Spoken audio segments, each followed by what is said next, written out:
Against the Ropes podcast.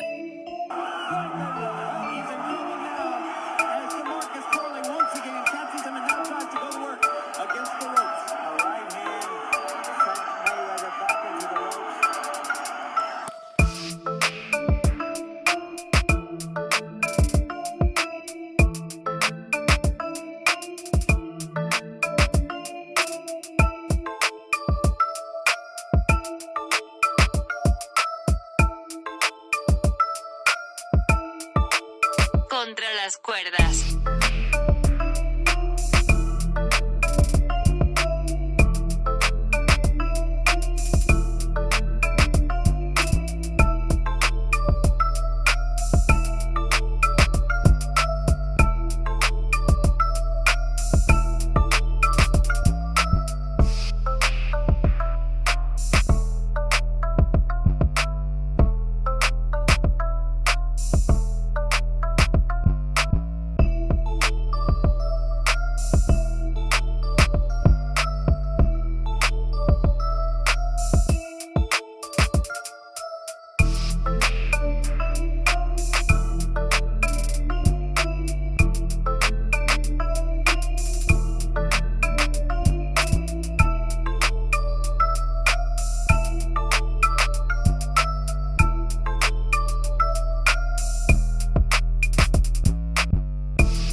Against the Ropes podcast.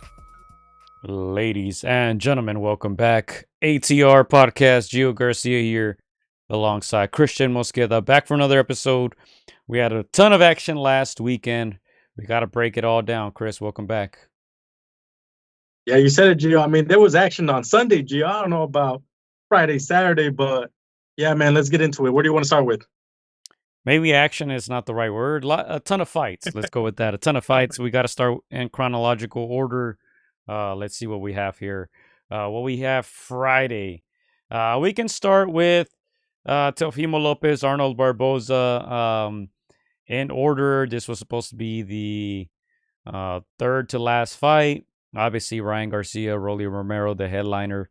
So yeah, we can start with this one, which I would say had more action than the other two fights, Chris. The co-main, quote-unquote, Devin Haney on Ryan Garcia's undercard, of course, and then even that Garcia-Romero fight. Didn't have that much action, but yeah. Teofimo Lopez walks away with a unanimous decision over Arnold Barboza, 12 rounds. Good action there. Wasn't close at the end. 116, 112 twice. 118, 110. One of the judges. And yeah, tell us more, Chris. You thought Arnold had a good chance in this one, and he didn't really perform. On the opposite, I think it was a great performance by Teofimo Lopez. Yeah, you said it, Gio. I got it wrong. I had this pick with my heart. I felt that Arnold was gonna ride that wave of momentum, but there's a reason why Teofimo is the takeover again. He was just too athletic. I felt like he was, I think, a little bit lighter, but enough mass, enough body in there to get the job done. Like you said, it was a near shutout. Teofimo again just levels ahead of Arnold Barboza. Arnold just didn't have any answers for again that sharpness of Teofimo, that quickness. It was vintage Teofimo again. They all didn't get the huge knockouts like he's got in the past, but yeah, man, he did everything that he needed to do to win, and yeah, he showed that he's leveled above Arnold Barboza, our boy Arnold. So again, no shame in that. I know this one we said it was going to be the most competitive one. Didn't turn out to be that, but yeah, again, it just shows that Teofimo is very focused. When he's focused, when there's no distractions, hard man to beat. Yeah, well, at least there was action in this one, man. Like I said, Arnold Barboza loses that 32-1 now, 11 KOs. 33 years old for Arnold Barboza, who had a good run. Jack Catterall, Jose Carlos Ramirez, among others, and Ryan Teofimo. Teofimo now improves to 22-1, 13 KOs. He's only 27 years old, so It seems like he's been around for a while, but he's been fighting top-notch opposition. You see the resume there. Josh Taylor and Lomachenko, probably his more recognizable wins. As I always say, asterisk next to the Lomachenko one. I'm still not too convinced, but he got it on paper. And we'll see what's next, man. He's now there working with Turkey, it seems like. Wants that Turkey money. So very good performance for him ultimately. And he earned that W. He looked great, sharp. He was fast. Great reflexes and just outboxed Arnold Barboza Jr. As Big Bro's checking in. He says, VMC. He says, Friday was terrible. Glad I missed more than half of the fights. And yeah, man, this... We'll talk about it. We'll talk about it, but I think they kind of dropped the ball on that. I'm almost positive that it had to do with the permits there at Times Square. Possibly, I don't know, because usually the fights start later. Right. Usually it's the other people from other time zones who will complain. Us, usually on the West Coast, we don't complain because we get our fights at 8, 9 p.m. prime time. Usually the better fights start around 7 p.m. or so. This time, the fight started super early. I got home from work at around maybe 5 p.m. and that was around the time that the Devin Haney and Jose Ramirez fight was ending. I saw only the last couple fights rounds of that one, so I have to pretty much watch them on replay. They are up on YouTube. If you guys go on the Ring Magazine YouTube channel, they posted them pretty much right away. And if you bought the pay-per-view, obviously you were able to rewind and watch those fights again. But yeah, I agree with Big Bro. Didn't miss much. If you guys were at work, you guys didn't miss much. Yeah, no, I agree, Gio, man. I was at work, and I think the first fight started, 4 or something, 5? That's terrible. That was terrible. I agree. I mean, we knew that these fights were going to start a little bit early, but I always felt like, hey, maybe because it's New York and it's the city that never sleeps, they're going to push them back a bit, enough time for us to come see him. But no, that wasn't the case. Again, that's obviously we found out other stuff, the drive-in, getting dropped off in a car and all these other things. But yeah, I think it was, what's the word? It was ambitious. It was ambitious to try to do something different, but this was not it. Again, you want to showcase these guys where people on the Pacific Coast, the Central Coast can watch them, and on a Friday where people are still at work, not the best of looks. And again, not a whole lot of action. From all 3 fights, this was supposed to be the appetizer. Was supposed to set the table for what was to come Saturday, Sunday. So yeah, with all those names, with all the hype, with all the money that Turkey put in, I was very disappointed, and we'll get into it with the Devin Haney and Ramirez fight. But yeah, man, I feel bad for Turkey, Gio. Yeah, and I'm actually going to post a poll right now. You were asking before the podcast started, who was the biggest loser this weekend? So the options will be Ryan, Scull, and Turkey. Let me know if you guys want me to add another one, but those are the options right now. I'm going to go ahead and post it right now. I was doing it while Chris was talking, so I'll buy myself some time and post it whenever I get a chance. But yeah, as I said, Teofimo 22-1. Barboza drops his first loss, 32-1. I want to see Teofimo in there against a big name, and look, he's calling these guys out. He's calling out Boots. He wants another title, and he's done it in every division, as you guys can see. At 35 with Lomachenko, at 40 with Josh Taylor, and let's see what he can do now at 47. For Barboza, he's been asking for this opportunity for a while. He earned it. He got it. As I said, didn't necessarily perform, but I still think he could be a player at 140 pounds. So we'll see what's next. Final thoughts on this, Chris, before we move on. No, again, it's just vintage Teofimo. Again, when he's had those wins over Taylor, when he's had that run, early on in his career, we were like, this guy is something special, something else. Obviously, that loss to Cambosos was a shock factor. We didn't expect that. We didn't expect him to get dropped. So, again, Teofimo was good for boxing inside that square circle, outside that square circle. We saw it up until this fight. He was entertaining. He was entertaining the crowd to the max, and so he's good for boxing. Again, vintage performance. Like I can't wait to see him against a bigger name and bigger challenges. All right, let's move on, Chris. What's next? Your boy Devin. That's who's next. Let's go. All right, take it away. I'm trying to buy myself some time. I told you.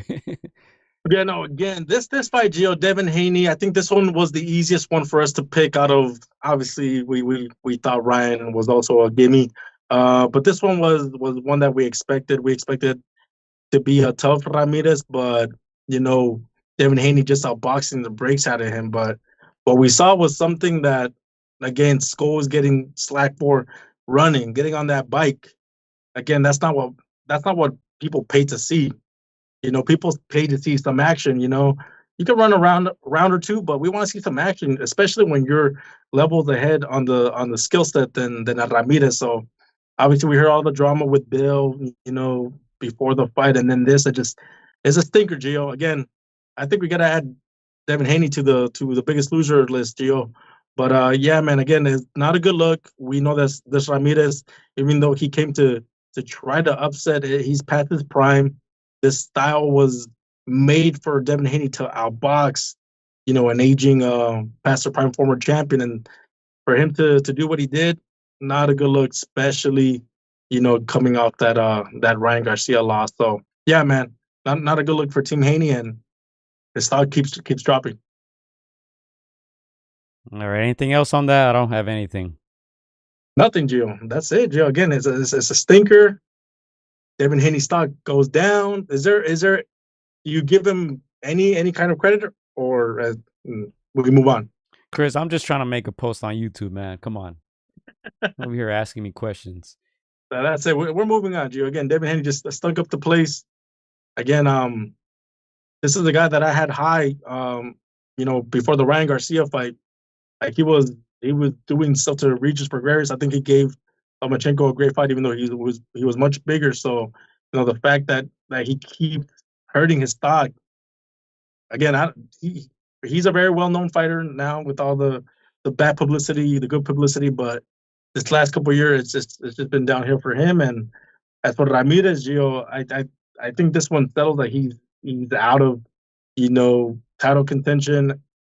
I don't want to say that he's going towards the way of the journeyman, but he's starting to take some steps towards that way. Again, once a great title holder, good title holder, but I think his time is up, and it's going to be a lot of losing fights for Ramirez if he stays in the game.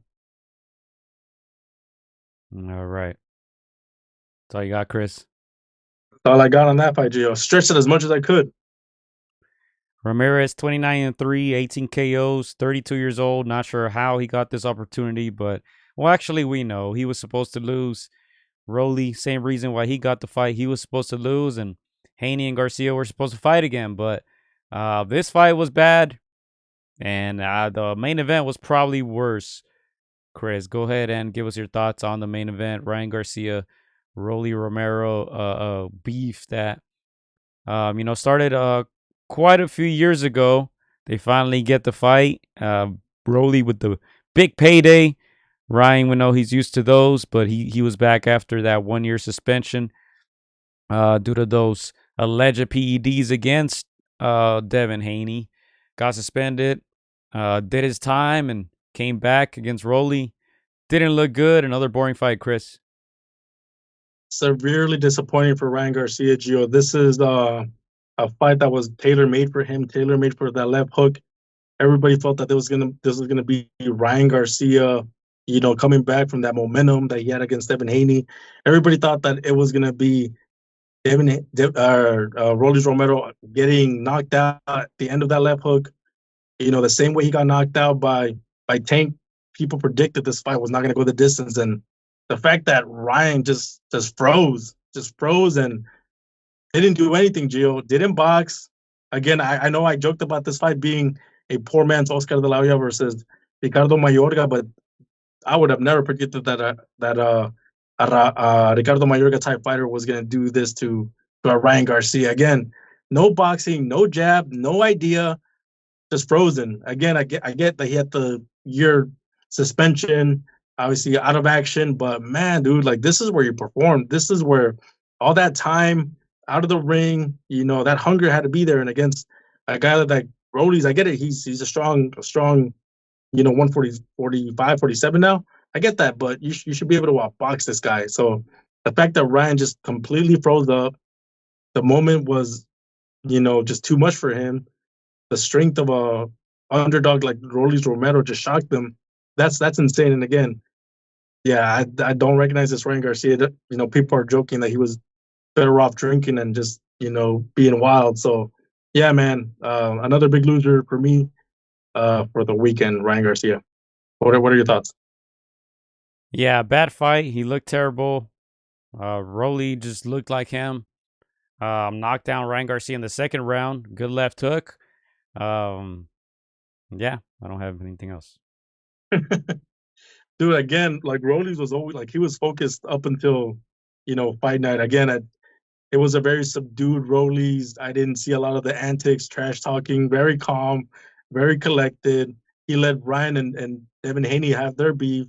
Even said, "I'm a sidestep. Even if I win, yada yada." Again, a very composed Rolly. I think only him and his camp felt that he was gonna do what he did to Ryan. But yeah, man. Again, I texted Rolly, dude. He still had the same number from 7 years ago. I was like, "Congratulations, champ." He's like, "Thanks. Who's this?" So again, like Rolly's that dude, man. Keeps his phone after 7 years. I even joked. I was like, "Hey, man, like I wanna play in Connect Four. Like I'm a Connect Four champ." He's all like, "I'll take any bet." But again, that's just Rollies, dude. You can't hate him. Again, just like Teofimo Gio, he's good for boxing. He's entertaining outside the ring. Nice kid. Um, Again, nobody expected this. We didn't pick him, Gio. Let's be real. We didn't pick him to win. I almost felt that Ryan's words were gonna come to fruition. I thought that Ryan was a prophet. He was gonna retire Rollies. I really felt that. And so, yeah, man, what Rollies becomes a three-weight world champion or title holder. That's crazy for a kid that started boxing at 16, 17, Jill. So again, Rolly's stock goes way up.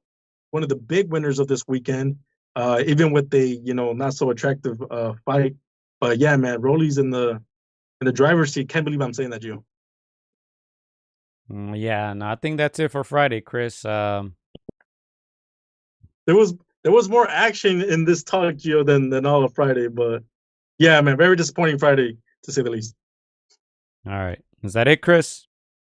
That's it, man. That's it. Shout out to Rollies, man. Do your thing. All right. What do we have next? Oh, your boy Canelo. What you mean? What we got next? Your boy Canelo. What do we have on that fight, Gio? What do we have on the undercard, Chris? What do we have on the undercard? Bro, I didn't even see the undercard, to be honest. All right. Bacoli, a Jogba draw there. Since Chris didn't want to mention it. All right. Main event, Chris. What do we have? Main event Canelo Scull, man. Again, dude, obviously we didn't know too much about Scull. I expected to see somebody try to show their skills, try to show something we hadn't seen before, and I've never seen somebody run so much, Gio. Again, very disappointing. Stink up the place just as much as Devin Haney.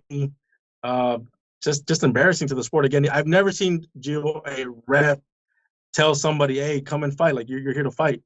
So again, that just shows even the ref was over Skull's running. And again, shout out to Canelo for not chasing him. He's like, "Nah, I'm the face of boxing. We're not doing this. We're not playing this game. I'm not gonna fight into your type of fight when it's not even a fight." So yeah, man, Skull disappointing, man. Did you give him any rounds? I gave him 0 rounds, Gio. 0 rounds, and I was with the commentators who said that this guy thinks he's winning. This guy thinks he's boxing circles around Canelo just because he's not, getting touched. But you cannot reward a fighter like that, Gio. Again, try to just let your hands go a little bit. Take a page from Sugar Ray Leonard when he fought Marvin Hagler. At least the last 30 seconds, like try to let your hands go. Try to trick somebody, but nah, dude, he didn't do none of that. So again, very, very. Dude, I hope this guy doesn't get another fight, honestly, unless he changes his tune. Again, he's going down the ring now route, and that's not a way to win fights, to win over promoters, to get on main cards. That's the wrong way to do it. All right, so let's take a look at the scorecards because one guy actually had it close. Chris, do you have the scorecards on you? Dude, that was all Canelo. 130, If I give one round 115. to Chris, Scull, Chris, Chris. 115, 113 Canelo. 116, 112 Canelo, and 119, 109 for Canelo. So one guy had Scull winning 5 rounds. Not sure how. But yeah, he just didn't throw many punches, didn't land much, moved around the ring for the most part of it, and even Canelo was mad at him at the end of the fight. I think it's safe to say he won't be getting any phone calls, William Scull. dude, honestly, those refs that scored it for Scull, I think that they believed some of his antics. I think at moments they were like, "Oh, this guy's boxing Canelo," and then towards the end they're like, "Dude, man, can I redo my card? Like, I got tricked, man. You know, I'm sitting right by the ring. I got tricked by this runner." But I'm pretty sure, Joe, if they see the fight back, I think those judges, gave it a clean sheet for Canelo again. Man, I know people can run in boxing, Joe, but they run for conditioning, not to run away from an opportunity like this. Again, sad, dude, sad, and obviously we'll talk about Sunday. That's how you go off, even in defeat. You win with the crowd, but man, Skull is going to disappear as quickly as he came to the scene. And again, I'm sure other fighters like that want that Canelo payday. It's uphill from here, man. Dude. I don't think we're ever seeing a Canelo fight be that forgettable. All right. Anything else you have to add on this, Chris? I mean, let's talk about Cole, Gio. What did you think of that fight? That was a very intriguing fight. That's a fight that you and me were divided. I thought Efe was going to do it. I thought Bokoli was still going to be chinny. Quick turnaround from that knockout to Joseph Parker. What did you think of that fight? Uh, I didn't get to watch the full fight. I know it was a draw. I saw like the second half of it. But yeah, both guys are tough fighters, Chris. But I don't want to skip over this. Let's go in order. Let's stay organized here. 23-1 Scull now. As we said, probably won't get any phone calls. If you look at his resume there, not much there. And on the other hand, Canelo, 63-2 now, 34 years old. They already have Terrence Crawford there on his box rec. Chris, I don't know if you wanted to talk about that or you want to skip over it and talk Bakoli Ajagba. Man, I don't want to get Skull no more airtime, Gio. Let's move over to Bokoli, man. Bokoli F, man. At least that one was a little bit more intriguing. All right, we're skipping over Crawford Canelo. Oh, well, let's go back to that. Let's give Bokoli and F some. I need to compose myself, Gio, because I know you're coming at me with some heat against Crawford, and I feel like I gotta defend him for the sake of that fight, Gio. So let's go to F, and then we come back to your boy Crawford. All right, go ahead. Again, Gio, that FA fight, Bokoli, that was a fight that I was nervous. Again, I picked FA. I know you picked Bokoli. I felt that if F is not at that level or he can hurt him, I was like, Bokoli might just weather that storm and eat him whole. And this was an intriguing fight, Gio. This was a fight of a Bokoli that was, I felt he was out of shape because he was tired. He wasn't getting off the ring. You could tell he was still, heavy. Not as heavy as he was on a short notice against Joseph Parker, but heavy where he was kind of sluggish. If he was in shape, I could see him stopping FA, but FA was boxing well. Hurt him at times, not to the point where he was going to knock him out, but enough to get him his respect. So, again, intriguing fight back and forth.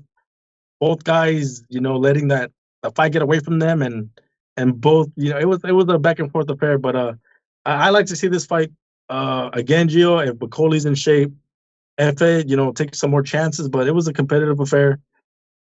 I want to say I have FA up by a round, Gio, but again, I'm not mad at the draw.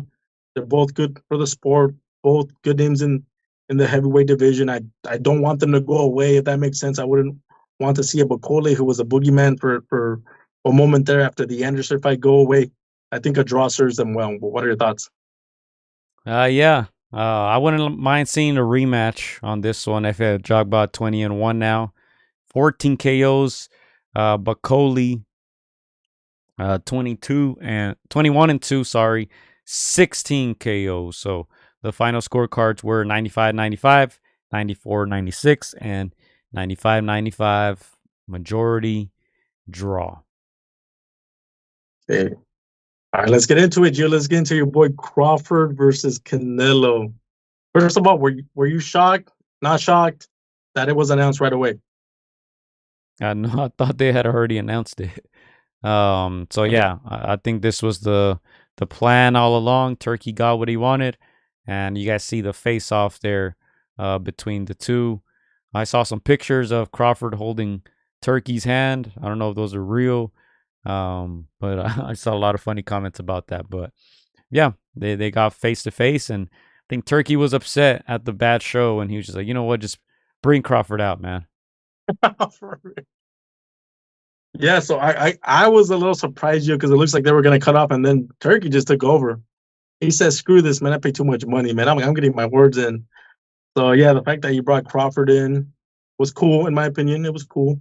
Um, Obviously, a lot of us are on the side of Joel Diaz when we say it's a mismatch, but I don't know, Gio. Again, I do obviously acknowledge that Canelo's a future Hall of Famer, a great. He's gonna go down in boxing history as the greatest Mexican if he isn't already. Terrence Crawford, I think I wouldn't say he's Mayweather-esque yet. I wouldn't say he's Sugar Ray Leonard-esque. But this is a fight that can put him in the mix if he's able to shock the world. So I know that he's hungry. He shocked everybody with what he did to Errol Spence, in my opinion. I didn't expect him to crush Errol Spence the way he did. I expected more of a go the distance, 7-5 type of fight, very, very, very close kind of affair. So I that shows me that he is levels above Errol Spence, and that kind of intrigues me to see what level below he is Canelo. So again, I don't give him a full chance, but I can see it being competitive, Gio, until it's not. So give me your thoughts on this. It's set in stone September 12th, if I'm not mistaken. What are your thoughts? Yeah, like I said, Turkey gets what Turkey wants. I don't think this will be a competitive fight, but hey, big payday for both men at the end of their career. So, um, at least it was announced, and it's not a rumor anymore, and we know that it's real now. Ooh. How many rounds do you say it goes, in your opinion? Or does it go the distance? Do you feel like Canelo doesn't have that knockout power anymore? I think it depends. I think if Crawford puts on his skull mask, he might go 12. So you just never know. I think we saw more than ever. I think that it takes two to tango, and we'll see what Crawford we get on fight night. What's your ideal situation, and what round do you want Canelo to take out Crawford to end the night to make us to make up for this Cinco de Mayo weekend? I don't know. I just hope we get our money's worth, man. I think for this past weekend's $90 tag, it wasn't too bad, considering you got two stars, a Ryan Garcia card and a Canelo card.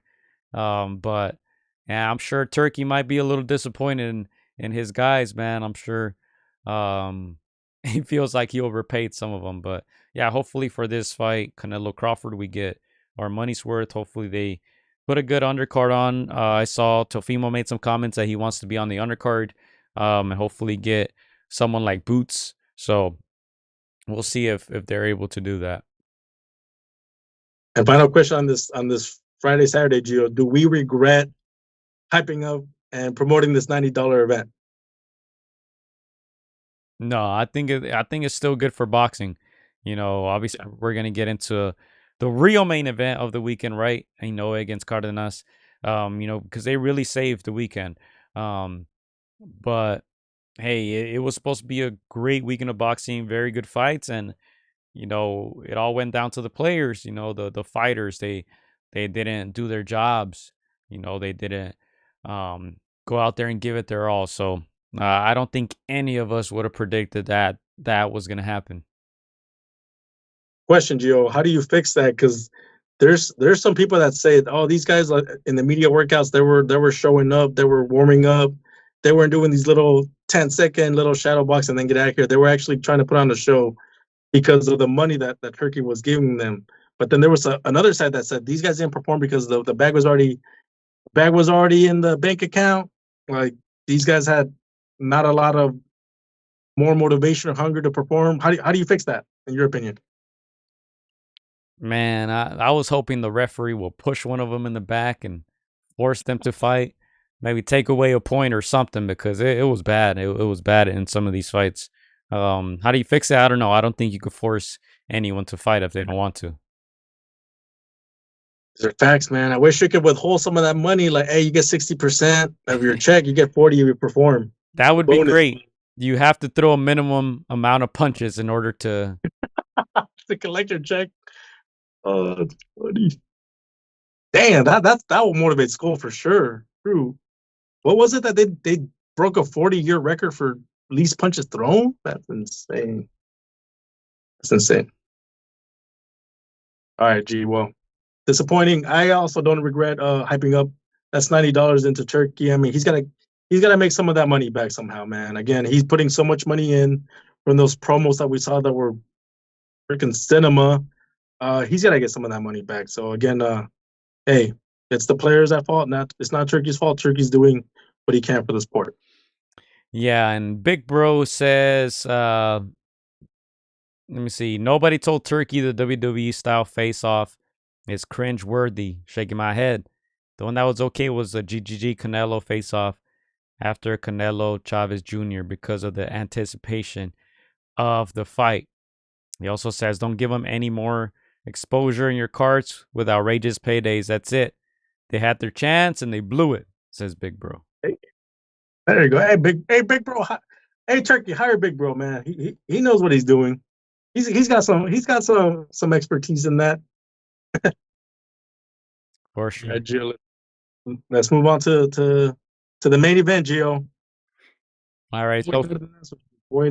So Sunday we had top ranked card. We had obviously Naoya Inoue against Ramon Cardenas. But on the undercard, we also had another exciting fight. We knew it was going to be this. We expected Rafael Espinoza to win by KO, and he did just that.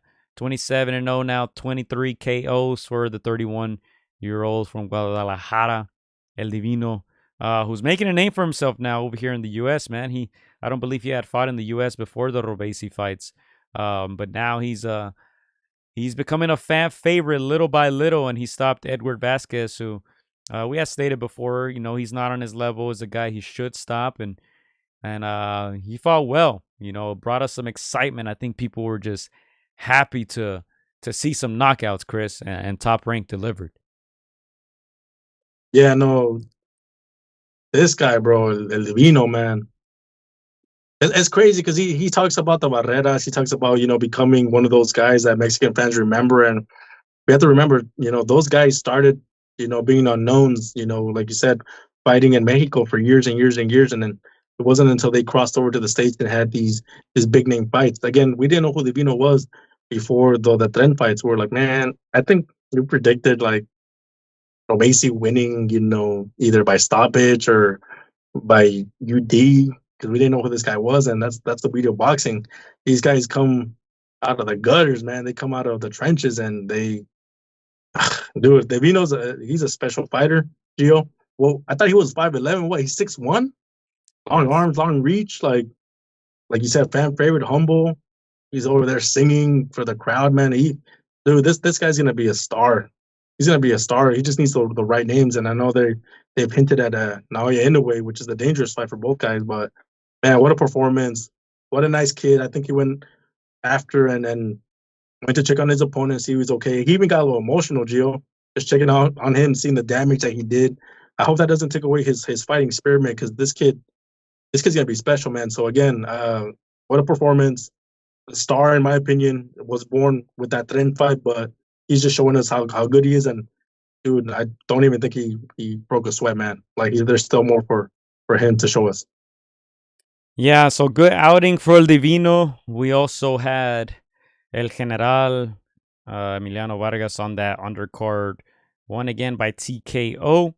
And of course, the main event, I think the good thing for these guys is that the other fights were so bad that all eyes were on these guys, and all expectations were on them to deliver, and they did just that. Naoya Inoue pulls it off. 30-0, 27 KOs for the 32-year-old monster from Japan. Stopped Ramon Cardenas in round 8. He went down early in the fight again. Cardenas caught him with a clean left hook. We spoke about it last week. That left hook was something to watch out for. In some of the videos that we posted, that's the punch that he was working on, and he was able to land it. Probably fell in love a little too much after that, throwing that punch, and Naoya adapted well and ultimately broke him down. Cardenas, who is now 26-2, 14 KOs, the 29-year-old out of San Antonio, Texas. We talked about Scull. Skull's not getting any phone calls. Ramon Cardenas, I'm sure, is already getting them a few days after that fight because he did a great job. At the end of the day, the ref stopped it. Ramon was brave. He showed a big heart. And like I said, he's going to get some phone calls and he's going to get more big paydays for sure. Yeah, dude, I texted him right after the fight, dude, like congratulate him for a great effort again. What a fight that he gave us, what a moment that he gave the boxing fans. I think when he dropped Inoue a pound for pounder, I think everybody had the same mind frame. They're like, oh my God, we're about to see a shocker. We're about to see an upset. Obviously, it's like you're the prisoner of that moment. That's what you're thinking. And obviously, a great champion that Naoya is, like, he composed himself, took every single second. Again, that's a veteran move right there, taking every single second that he needs to compose himself. Great poker face, because I think Ramon didn't think he had him hurt. I think Naoya was a little shook, but again, he composed himself like a champion. Obviously, right after that, the bell rang, saved by the bell a little bit, and again showed his championship pedigree that we've seen time and time again. We saw that with the Nonito fight. Him taking punches, eating punches, but coming back even stronger. Again, there's been comparisons of other fighters on this card. They get dropped in the second fight and they just shell up, they just freeze up, but not Naoya. True champion, true pound for pounder, just gets better. So again, that's a scary thing for a dude. But yeah, man, what a great effort from Ramon Cardenas. He messaged me back, said like, yeah, dude, I want to come back already. I'm so hyped. Like, I'm getting calls.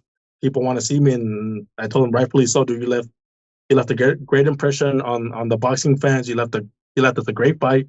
I thought you could have won if you stuck to the game plan, but the way you fought was more important to you. So we commend him for that. So again, what a fight, what fighters, and yeah, we can't wait to see both of these guys back.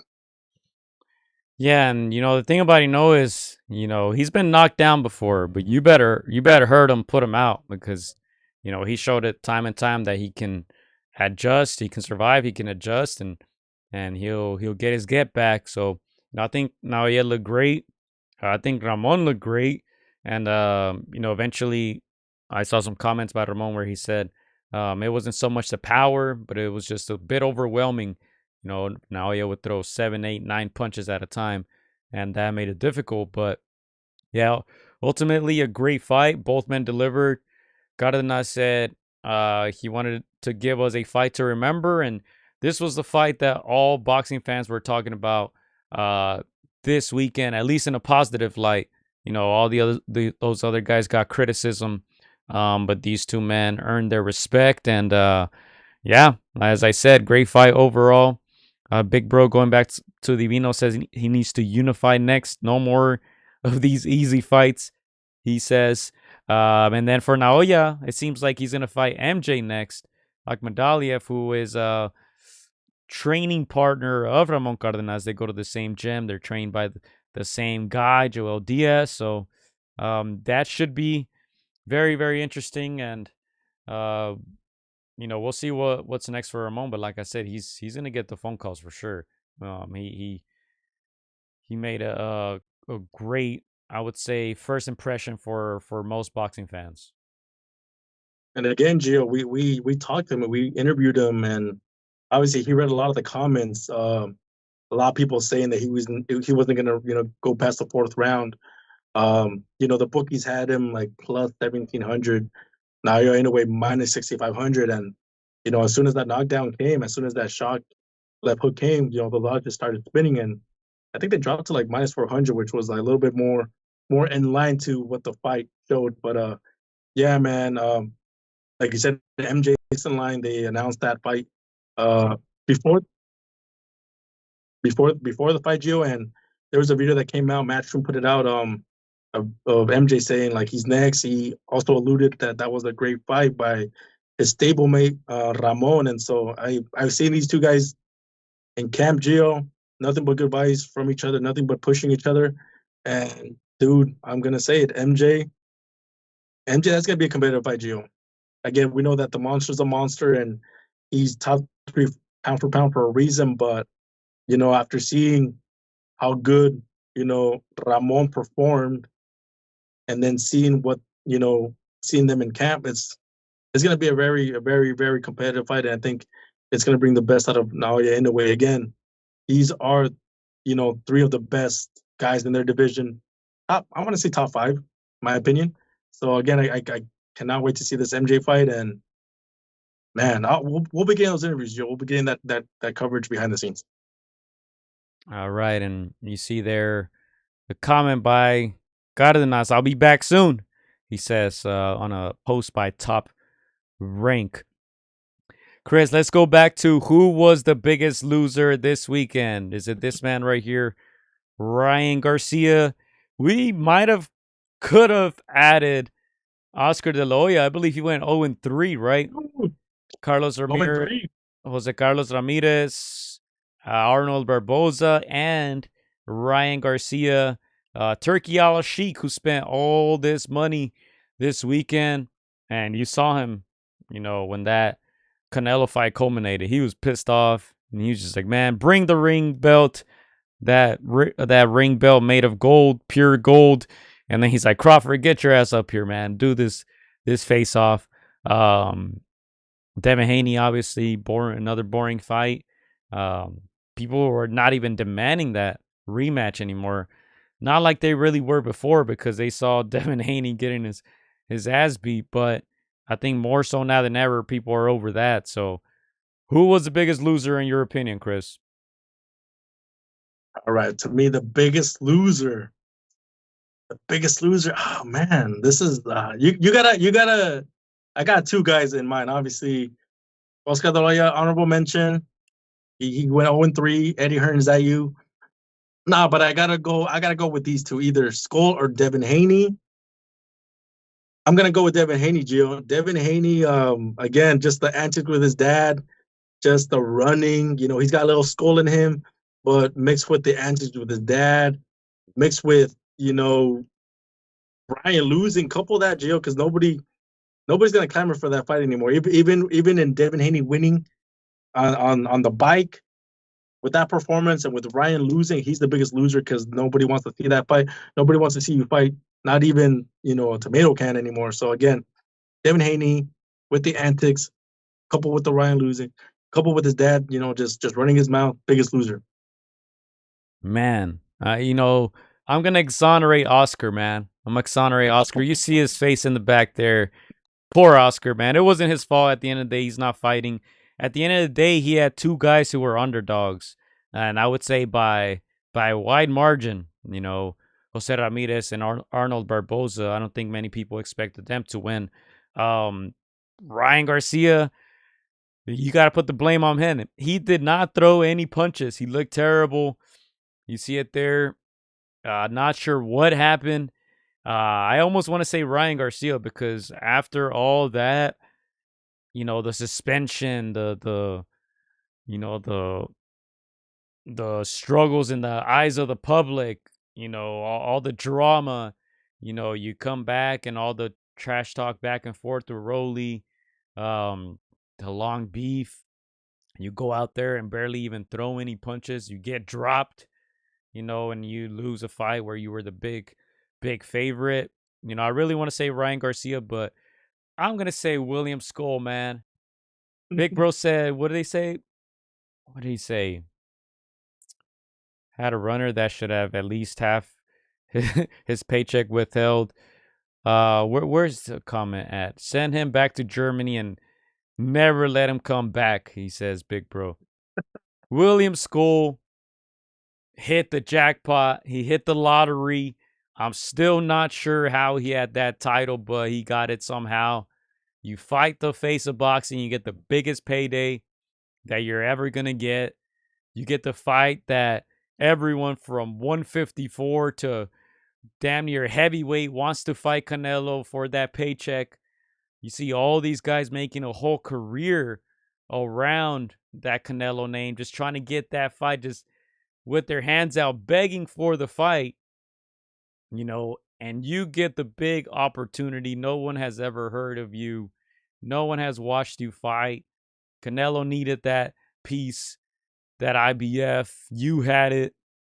You have this mega card in Saudi Arabia. Shout out to the fans, by the way. Mexican fans travel well. That's like the first crowd that was actually alive in Saudi Arabia that I've ever seen. Usually it's pretty dead. So shout out to all the Mexicans who traveled. But, William Scull had this great opportunity, and he decides to go into the ring and bounce around for 36 minutes. I mean, it's terrible. Like I said, so many guys would kill to have this opportunity. This guy got it, and he decided to do that. So to me, he's the biggest loser. He got the biggest paycheck of his career, and honestly, I don't think we see him ever again. Man, if you have the Canelo soundbite right now, get the fuck out of here. That's what you be playing right now. Again, Scull got the lottery ticket, Gio. He got the lottery ticket, and he's like, man, I don't want it. Give it back. Scull is the type to get the Titanic ticket, Gio, and return that, and he's still sunk. That's how bad it was. Again, like, there's no shame. There's no shame in going out losing to the pound great. But when you straight out run, and the ref is telling you to fight, man, if a ref tells me to fight, you better fight. Again, that's embarrassing. Again, it's you don't want to be in that in that name, those names with the Devin Haney's, with the Shakur Stevensons, like you're the Rigondeaux, even though Rigondeaux is very talented, you don't want to be recognized with those guys for sticking up the place. And right now, Scull, in Germany, probably wishing he had done something different. Yeah, so that's that, Chris. That rounds up pretty much the weekend. Cinco de Mayo weekend, always a big weekend in boxing. Big shout out to Inoue and Cardenas for saving the weekend on a Sunday. It was great to have boxing on a Sunday. It was great to have boxing all weekend. I think people were just mad that the fights were so bad. It was great that it was free on ESPN, that last fight on Sunday, and everybody really showcased their skill. And yeah, they showed out for the other guys who didn't, the bigger names, you can say, who didn't do their jobs. But overall, good weekend, and hopefully we get more like this. All right, Gio, since we said the biggest loser, in your opinion, who is the biggest winner? And I'll give you whichever one you don't say. I'll vouch for another one. Who's the biggest winner of this weekend? Man, I think I know with who you're going, so maybe I shouldn't say it. Biggest winner, I'm just gonna say Top Rank. Top Rank? I'm gonna say Top Rank. Nice. I agree. I'm gonna vouch for two guys. Obviously, you already know who it is. Ramon Cardenas, obviously in defeat, shows that that he can be a fan favorite. People love the skill. They love the little shock factor. They love seeing that somebody like a pound for pounder, like Inoue, can be dropped, and we can see something different. I'm also gonna have to say, even though it was a lackluster kind of fight, Romero is a big winner. Gio, again, this is a guy that we saw him get knocked out by your boy, Pitbull, knocked out by Tank. So everybody was like, this is done. This guy is not elite. This guy's not. Come on, he made Ryan eat his words. A guy that you said was not elite just beat you. So again, those are the two biggest winners. Obviously, Naoya Inoue, biggest winner, of course. Just shows that he's must-see action. Probably, if I had to pick somebody that a casual had to see a fight and I had to sell them on boxing, Inoue, that's guaranteed action. So again, those two guys, and obviously the monster big winners this weekend. Yeah, Rolly's a great pick. Like I said, he was just him. He did what he does, but it worked out for him this time, and I don't think anyone expected him to win like this. But yeah, he becomes a player, man. He inserts his name there with the other guys at 147, and yeah, Cardenas, he increases his Instagram followers by like 10,000. Might not seem like a lot, but Virtually he had about 3,000 followers, before this fight, before the announcement, really. And then he went from that to about 12, 13,000 followers almost overnight. So I think his following is going to continue to grow. As Big Bro says, I want to see Cardenas fight again. Showed heart, sneaky skill, and power. It should stay at 122 for the rest of his career. As great as he is, he's too small for 126. And yeah, it seemed like, like Cardenas said, he said he wasn't too powerful. He even told Joel Diaz early in the fight, according to the commentators, that, it doesn't crack. And Joel was still trying to warn him to be careful. But yeah, that's the risk when you continue to go up in weight. I think you saw it with everyone really. Anyone who really moved up in a lot of weight classes like that. Pacquiao wasn't getting many knockouts toward the end as he got heavier. Canelo now, and then Inoue now. He did get a knockout this time around, but it's taking him a little more to hurt his opponents. So yeah, you start getting into dangerous territory, especially a guy like Inoue, who I believe started at 112 or something like that, 108 even, I think. So yeah, we'll see. I think once they try to put him up against guys like Divino, who's 6'1", that's where that playing field may not be so even. And some guys at times bite more than they can chew. Vasily Lomachenko was a great example of that. Could have been the best 122, 126, 130 pounder, but he decided to fight a lot of his career against 135 pounders. So it makes it very, very difficult. So hopefully, Naoya's managers are careful with how high they go up in weight and who they decide to challenge. And Gio, I'm gonna share a little bit that Ramon said. I don't think it's a secret, but he might be moving up to 126. Would a Davino and a Ramon fight entice you? What was that? Like Ramon has hinted that he might move up to 126 soon. Would a Davino fight versus a Ramon Cardenas fight entice you? Yeah, I think Cardenas against any of the top guys, any of the top 5, top 10 guys, and 122, 126 is interesting. And we already spoke about Divino. We want to see him against some of those top guys, so that would be a great fight, because recently I think Divino has overwhelmed his opponents with that length and that power.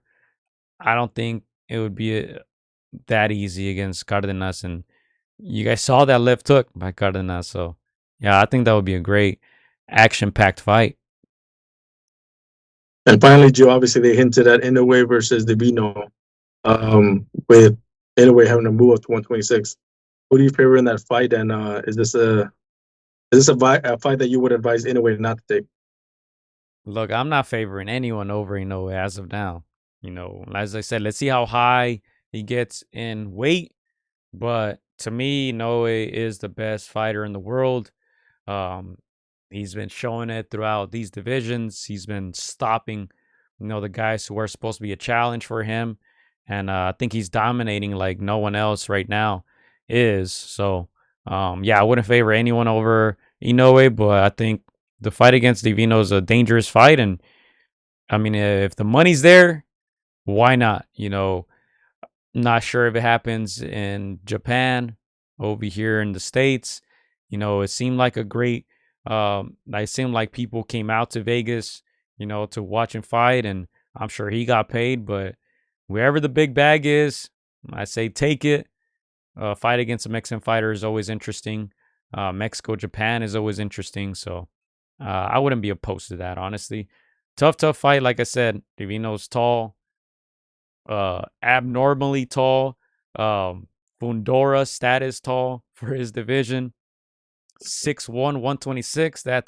I've never seen that before. I think Corrales was pretty thin too for the divisions that he used to fight in, but Fundora's got to be up there and Divino's got to be up there as far as height to weight ratios. It's insane. Freaking beat me to it, Gio. I was gonna say that's kind of like Pacquiao fighting a Corrales. That you beat me to it, man. But yeah, man. With that said, obviously we know who the top three pound for pound fighters are. Obviously, you got Fury, you got Inoue, and then you have your pick of who's the top three. But if Inoue, were to fight a Devino or a Nakatani, do you, and if he were to be successful, do you push him, or do those fights, those wins over guys like a Devino, does that push him to number one pound for pound? I believe so. I believe so. With him and Usyk is just kind of depending on who they fight. Usyk is gonna fight Dubois next. You know, obviously the two fights against Fury kind of propelled him to that number one spot. It's kind of universal at this point that he's number one, but um, yeah, I think what Naoya is doing is very impressive, continuing to move up in weight classes. And Big Bro mentioned Nakatani here too. He says, I'd rather see him against Nakatani. No point in fighting a guy who probably walks around 145. Um, yeah, and I mentioned this. I saw Divino over here in LA at some of the fights, and I didn't think it was him because he was so tall. He looked just like him, and I'm like, that looks like, El Divino, but I was like, nah, he's too tall. And then I kind of double backed, and I'm like, dang, that is him. That dude he's tall, man. He's tall and skinny. So, um, yeah, I think Nakatani fight maybe makes a little more sense for Inoue. Um, Not sure he'll get as much credit though. For some reason, when these great fighters defeat guys who are slightly smaller than them, they don't get the credit. I.e., Lomachenko, Rigondeaux. People don't want to give him credit for that. When Canelo wins, he's not really going to get credit for defeating Crawford. So um, pros and cons, but I think those two are great fights for Inoue, Espinoza, or Nakatani. Yeah, no, I agree with Big Bro. I think the Nakatani fight makes more sense if you're thinking of like preservation, longevity, all that. But if he were to fight a Divino, and like you said, if he were to beat him, I agree 100%, Joe. He is number one pound for pound. Again, that's the rough thing with being a heavyweight. There's no other ceiling to go up or, So again, much respect to Usyk, but if Inoue were to fight, either Nakatani and especially Elivino and beat him, that's number one, bro. That's number one, and that's greatness incarnated. So yeah, man. Again, I'm excited for what's to come. 2026. Again, a little bit let down Friday, Saturday, but these guys they set the table, man, at the end. All right, and that's all I got, Chris. Anything else that you would want to mention before we get out of here? This weekend, Joe, our boy is the Raymond Muratay. I know he's a little under the radar, but after seeing how these 140s, man, you gotta give him a good chance at shining this weekend. I know he's gonna want to show out, and he wants a title shot. So again, this weekend, San Diego, I believe, our boy is the Raymond Murataya. Emmanuel Navarrete, Charlie Suarez is the headliner for that. May 10th, San Diego, ESPN, ESPN Plus. Raymond Muratay against Saul Abdullayev, vacant IBF lightweight interim title. The winner, they're saying, is supposed to get a crack at Loma, so we'll see if that happens. Our guy Alan Garcia is also on that card. Perla Basaldua is also on that card, newly signed with Top Rank. She's out of the LA area, so Giovanni Santillan is also on there. So it's going to be a good card on Saturday. Headline by Navarrete and Suarez. Not too excited about that fight, but I think we both got Murataya winning, right, Chris? I think so, dude. Easy. And again, like you said, that's for the interim title, and it should be a mandatory for Lomachenko's. That's such an intriguing fight, Gio. We're gonna be divided, obviously. Well, we're closer with Raymond Moratai. We've had him on the podcast. We've sat, outside his house, and just we've had a full-on podcast.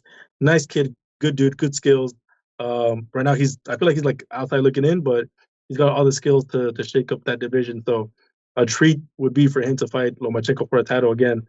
Hall of Famer, ultra skilled, the Matrix, past his prime in my opinion, but still enough to give Raymond a challenge. And so I'm intrigued for that one. I feel like there won't be any losers in that fight. Both men will come out, much higher stocks, even with Lomachenko a little past his prime. All right. So, how do we have Raymond winning this weekend? Decision, KO. We'll put in our predictions, and I gotta update them and put them on the screen. I've been saying that for like 2 months, but I'll do it next week. Do you want me to go first, Gio? I feel like Go for you it. went first last time. I got my mind made up. Me too. I'm gonna say Raymond goes and wins by knockout. I think he has to make a statement. I think he needs to show out after the Saturday snoozer. So Raymond Morataya by knockout. I got him by decision. I think this is gonna be the toughest fight possibly for him on paper. So we'll see. I think he's gonna have to dig deep in this one. But I do have him winning decision. Raymond Morataya. Danger. Better look out for him, man. When we talk about that Robert Garcia stable, the talent out there, Bam, Virgil, man, you better watch Danger. You better watch Morataya, man. If you want to watch any real contender, he's gonna be a champion at the end of this year or next year, Chris. I think that's guaranteed. So we'll see how he performs, this weekend, and hopefully he can pull it off. A KO will be great. But yeah, best of luck to Morataya and his team. And again, Gio, I feel like I've been throwing haymakers in my predictions, man. I feel like yours is a little bit safer, but man, I'm just throwing haymakers, Gio. Again, I'm trying to get some knockouts, but I'm missing a little bit. But hey, I am not mad with putting that prediction in favor of our boy Raymond Morataya. So yeah, this Saturday, man, can't miss that fight. Yeah. You built a good lead, so you should be fine. Either of those can happen. I think it's 50-50, KO or decision. But yeah, man, that's all I got. If you're new to the channel, make sure to sub. Make sure to follow us against AtR on Instagram, Facebook, Twitter, all that good stuff. And yeah, we'll be back next weekend. As I said, hopefully Raymond can pull off that victory, and we'll talk about it next week. Right, vámonos. That's it. VMC. Man, I hope we didn't bore you guys as much as Friday's action did and Saturday's action, man. Come on, man. Step it up, man. We couldn't have put him more to sleep than Friday, Saturday, man. We apologize, guys. We apologize. Vámonos. VMC. Yeah. Shout out to the Mexican fans who traveled, man. Y'all made it somewhat lit. Shout out to you guys. VMC, let's go. Shout out, Turkey. It ain't your fault. Let's go. Keep your head up, Turk. Big Turk. Let's go. Hola amigos, soy Juan Francisco Gallo Estrada. Quiero mandar un saludo para mis amigos de Contra las Cuerdas. Échenle muchas ganas. Un abrazo.